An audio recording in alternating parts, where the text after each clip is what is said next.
नमस्कार, हेमराज भारती चैनल पर आप सभी का स्वागत है। प्रिय बंधुओं, यदि आपने अभी तक हमारे चैनल को सब्सक्राइब न किया हो तो प्लीज़ हमारे चैनल को सब्सक्राइब करें। बेल आइकन यानी घंटी, सबसे ऊपर आल वाली घंटी को आप अवश्य दबाएं, जिससे कि वीडियो की नोटिफिकेशन आपको सबसे पहले मिलती रहे। और यदि कोई वीडियो पसंद आए तो लाइक करें, और यदि कोई सुझाव हो तो हमें कमेंट में अवश्य दें। नमस्कार। प्रिय बंधुओं, हेमराज भारती चैनल पर आप सभी का स्वागत है। आज हम आपको बताते हैं 14 जनवरी 2024 मकर संक्रांति। इस पर्व को मनाने की अनेक विधि विधान हैं। हमारे भारत देश में अनेक राज्यों में अनेक नाम से इस पर्व को जाना जाता है और अनेक प्रकार से मनाया जाता है। इस पर्व को उत्तर प्रदेश में मकर संक्रांति, खिचड़ी आदि नाम से भी जाना जाता है। पंजाब में इसको लोग लोहड़ी के नाम से भी जानते हैं। इसी तरह दक्षिण में भी इसको बड़ी धूमधाम से मनाया जाता है, और दक्षिण में सागर में इसका बहुत भव्य मेला लगता है। लगभग भारत के अलावा और भी कई देशों में इस पर्व को बड़े धूमधाम से मनाया जाता है। इसके हमारे भारत देश के हिंदू सनातन के वैदिक जितने भी पर्व हैं, उन सब का वैज्ञानिक तरीका है, वैज्ञानिक ढांचा है, क्योंकि सभी वैज्ञानिक विधि विधान से जुड़ी हुई हैं। जैसे कि मकर संक्रांति विश्व की भूमध्य रेखा, विषुवत रेखा, मकर रेखा, इससे 14 जनवरी के बाद सूर्य की किरणें मकर की तरफ बढ़ती हैं, यानी उत्तरायण बढ़ती हैं, जिससे कि ये प्रतीत होता है कि आज के बाद सूर्य तिल तिल करके उत्तरायण बढ़ता जाएगा, जिससे कि दिन प्रतिदिन लगभग बड़ा होता चला जाएगा और रात छोटी होती चली जाएंगी।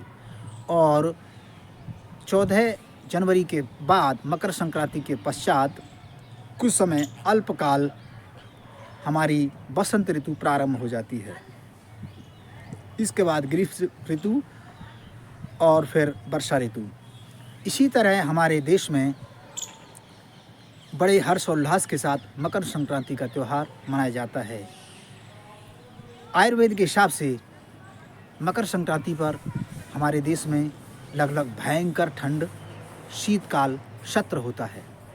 इस समय हमें आयुर्वेद के द्वारा यह प्रचलन सनातन में मिला है कि गुड़, जो कि हमारी जठराग्नि को, भोजन को गर्म करता है, तिल है गर्म भोजन है इत्यादि, मूंगफली है और तिल का तेल है आदि अनेक हम जो हमारे शरीर को गर्मी देने वाले पोषक तत्व हैं, उनका हम सदुपयोग करें, ग्रहण करें, भोजन में लें, जिससे कि हमारा स्वास्थ्य ठीक बना रहे। इसीलिए इस त्यौहार में एक दूसरे को सौहार्द के साथ, प्रेम और उत्साह के साथ मिठाई, तिल के लड्डू, खिचड़ी, लोहड़ी, मूंगफली इत्यादि एक दूसरे को भेंट करते हैं। और हमारे उत्तर प्रदेश में, कुछ मध्य प्रदेश में भी, वैधानिक राजस्थान में भी, हरियाणा में भी, दिल्ली में भी, पंजाब में भी आदि अनेक लोगों को हमारे भारत में हिंदू धर्म में ये देखा है, एक दूसरे को, जैसे पिता अपने पुत्र को, माता को, गुरु अपने शिष्य अपने गुरु को, गुरुमाता को, अपने जो जैसे प्रेम और सौहार्द के लिए वस्त्र, आभूषण इत्यादि गर्म भेंट करते हैं, और एक दूसरे को प्रेम का प्रतीक चिन्ह भी भेंट करते हैं। इस समय जैसे किसान भाइयों को मटर है, चना है इत्यादि नई फसल भी आती है, उसका सदुपयोग भी हम अपने जीवन में नए अनाज के रूप में करते हैं। इसलिए भी इस पर्व का मनाना बड़ा शुभ माना जाता है। मेरे बंधुओं, हमें इस समय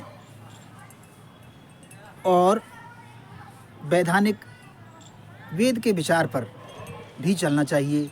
जैसे सूर्य की गति इस समय उत्तरायण हो जाती है। 6 महीने सूर्य उत्तरायण रहते हैं और 6 महीने दक्षिणायन रहते हैं। इस पर्व को हमारे भारत देश में दोनों कैलेंडर एक साथ मनाते हैं। हमारा हिंदू भारतीय कैलेंडर तिथि के हिसाब से बोलता है और एक और दूसरा कैलेंडर चलता है जो हमारे भारत देश में अंग्रेजी कैलेंडर।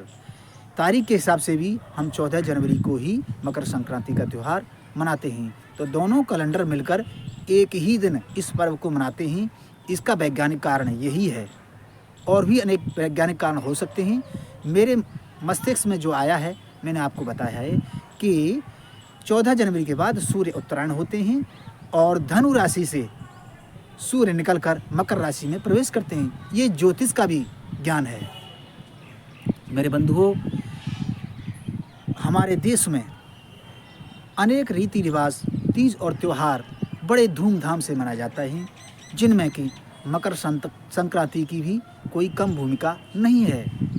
और इस दिन गांव में जैसे चना, हरी सब्जी और पौष्टिक आहार, बाजरा का अन्न है, इसका भी रसास्वादन करते हैं। पौराणिक विधि विधान में बताया जाता है कि मकर संक्रांति को गंगा जी का जो आगमन हुआ, उसमें हिमालय से जो गंगा निकली वो भागीरथ द्वारा अपने पितरों का उद्धार करते हुए 14 जनवरी को इसी समय लगभग सागर में गिरी और अपने पूर्वजों का उन्होंने उद्धार किया। तत्पश्चात पितामह भीष्म ने संकल्प लिया था, उनको स्वेच्छा मृत्यु का वरदान था। तो सूर्य जब उत्तरायण हुए तभी उन्होंने अपने देह का परित्याग किया। ये भी एक प्रमाण है, लेकिन है पौराणिक। मैं इसकी सत्यता असत्य का बखान नहीं कर सकता हूँ। मैंने जो सुना है वो आपको बता रहा हूँ। इसमें कुछ त्रुटियाँ हों उन्हें क्षमा करें और अच्छाइयाँ उन्हें धारण करें। धन्यवाद। हेमराज भारती चैनल पर आप सभी का स्वागत है। नमस्कार।